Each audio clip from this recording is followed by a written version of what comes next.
जायकवाडीला पाणी सोडण्याबाबत सर्वोच्च न्यायालयात उच्च न्यायालयाचा निर्णय हा कायम ठेवण्यात आलाय. उत्तर महाराष्ट्रातील धरणातून जायकवाडी धरणात पाणी सोडण्याविरोधात दाखल करण्यात आलेल्या याचिकेवर सर्वोच्च न्यायालयाने सुनावणी केली आहे. यावेळी सर्वोच्च न्यायालयाने उच्च न्यायालयाचा निर्णय कायम ठेवत उत्तर महाराष्ट्रातील धरणातून जायकवाडीला 8.5 TMC पाणी सोडण्याचे निर्देश दिलेत. जायकवाडीत पाणी सोडण्याच्या आदेशाला स्थगिती मिळावी यासाठी आमदार देवयानी फरांदे यांनी उच्च न्यायालयात दाद मागितली होती. या प्रकरणावर सुनावणी झाली असता सर्वोच्च न्यायालयाने उच्च न्यायालयाचा निर्णय हा कायम ठेवलाय. सर्वोच्च न्यायालयाचा निकाल अजून बाकी आहे. पाणी सोडण्याला स्थगिती दिलेली नसली तरी पुढील सुनावणी ही 12 डिसेंबरला होणार आहे. जायकवाडीच्या या पाणी प्रश्नावर आमदार देवयानी फरांदे म्हणाल्या, माननीय सर्वोच्च न्यायालयाने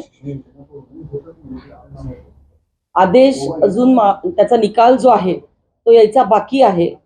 पाणी सोडण्याला जरी स्थगिती दिलेली नसेल तरी पुढील सुनावणी ही 12 डिसेंबरला आहे. त्याचबरोबर जरी सुप्रीम कोर्टाने हायकोर्टाचाच निकाल पुढे घेतला असेल तरी देखील आता हायकोर्टामध्ये काही पिटिशन ऍडमिट आहेत. त्याची तारीख देखील 5 डिसेंबर आहे आणि आपण पिटिशन दाखल करत असताना त्याच्यामध्ये काही आपले वेगळे मुद्दे होते हायकोर्टामध्ये. त्याच्यामध्ये असं होतं की पहिला मुद्दा असा होता की मेंढीगिरी समितीच्या अहवालाचं दर 5 वर्षांनी फेरनियोजन आणि फेर अवलोकन व्हायला पाहिजे. दुसरा मुद्दा असा होता की धरणांचा हायड्रोलॉजिकल सर्वे होऊन त्याच्यामध्ये किती गाळ साठलेला आहे, त्याची पाणी साठवण्याची क्षमता ही कमी झाली आहे का कसं, ह्या सगळ्या गोष्टींचं अवलोकन आणि नियोजन हे पिरियॉडिकली शासनाने करायला पाहिजे असं माननीय हायकोर्टाने सांगितलेलं होतं. तिसरा मुद्दा जो हायकोर्टाने 2013चा निकाल देत असताना सांगितलेलं होतं तर त्याच्यामध्ये असं होतं की पाणी वाटपाचा दोन्ही ठिकाणी संस्था करायला पाहिजे आणि पाणी वाटपाच्या संस्था ह्या फक्त नाशिक जिल्ह्यामध्ये आहे, मराठवाड्यामध्ये एकही पाणी वाटपाची संस्था नाहीये. आणि चौथा मुद्दा हायकोर्टाचा 2013च्या रिट पिटिशनच्या निकालामध्ये असा होता की नांदूर माधवेश्वर पासून थेट पाईपलाईन करावी, कारण जेव्हा पाणी नाशिक जिल्ह्यामधून नाशिकच्या धरणांमधून सोडलं जातं तेव्हा खूप मोठ्या प्रमाणामध्ये पाण्याचा अपव्यय होतो, व्ययन लॉस खूप मोठ्या प्रमाणामध्ये होतो. आणि आपण हे मागे 2016 मध्ये जेव्हा पाणी सोडलं होतं धरणांमधून तेव्हा आपल्या लक्षात आलेलं होतं की 9 TMC मधलं जवळपास 6 TMC पाणी जे आहे हे लॉस झालेलं होतं. आणि आमची मागणी अशी आहे की पाणी जर आपल्याला 6 TMC पाणी जर लॉस होत असेल तर 1 TMC पाणी अडवण्यासाठी आज जवळपास 400 ते 500 कोटी रुपये लागतात. मग 6 TMC पाण्याचा जर लॉस होत असेल तर जवळपास 2400 कोटी रुपये हे शासनाचे पैसे हे पाण्यात जातात आणि त्यामुळे थेट पाईपलाईन करणं हे गरजेचं होतं. या चारही मुद्द्यांवरती जे हायकोर्टाने महाराष्ट्र शासनाला आदेशित केलेलं होतं त्याच्या बाबतीमध्ये शासनाने कुठलीही भूमिका अद्यापपर्यंत घेतलेली नाहीये. मेंढीगिरी समितीच्या अहवालाचं अवलोकन करण्यासाठी जरी समिती केली असेल तरी त्या समितीचा अहवाल अजूनपर्यंत आलेला नाहीये आणि त्यामुळे आमची हायकोर्टामधली पिटिशन ऍडमिट आहे.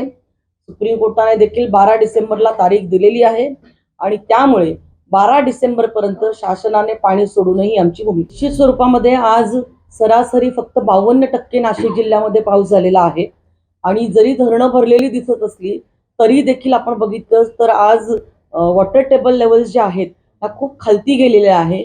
उन्हाळ्यामध्ये पिण्याच्या पाण्याच्या अडचणी निर्माण होऊ शकतात, शेतीच्या पाण्यासाठीच्या अडचणी निर्माण होऊ शकतात आणि या सगळ्या गोष्टींचं अवलोकन करून शासनाने या सगळ्या गोष्टींचा फेरविचार करावा अशी माझी महाराष्ट्र शासनाकडे देखील मागणी राहील.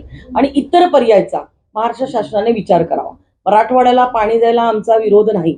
मराठवाड्याला पाणी द्यायचं असेल तर त्यांनी जो काही मृत साठा आहे जायकवाडीच्या धरणामधला 26 TMC त्या मृत साठ्यामधून 5 TMC पाणी वापरण्याची परवानगी जर जायकवाडीच्या वरच्या पट्ट्याला दिली तर मला असं वाटतंय की नाशिक जिल्ह्याचा देखील प्रश्न सुटू शकतो, नगर जिल्ह्याचा प्रश्न सुटू शकतो आणि मराठवाड्याचा देखील प्रश्न सुटू शकतो. कारण जर नाशिक जिल्ह्यामधून आपण पाणी सोडलं तर तुम्हाला सांगते की वॉटर लॉसेस खूप मोठ्या प्रमाणामध्ये होणार आहे, बाष्पीभवन मोठ्या प्रमाणामध्ये होणार आहे आणि आज वॉटर लेवल खालती गेलेली असल्या कारणाने आणि ऍब्सॉर्ब देखील जमिनीमध्ये मोठ्या प्रमाणामध्ये होणार आहे आणि त्यामुळे त्याच्यात ना मराठवाड्याचा फायदा होणार आहे, नाशिक जिल्ह्याचं पण नुकसान होणार आहे आणि नगर जिल्ह्याचं पण नुकसान होणार आहे. आणि त्यामुळे महाराष्ट्र शासनाने पाणी सोडत असताना ह्या सगळ्या गोष्टींचा नीट फेर विचार करून दुसरा पर्यायी विचार आम्ही जो सुचवलेला आहे जायकवाडी धरणांमधल्या मृत साठ्याचा त्या पर्यायाचा विचार करावा आणि मराठवाड्याला पाणी द्यावं. सप्रेम मराठी ब्युरो रिपोर्ट नाशिक.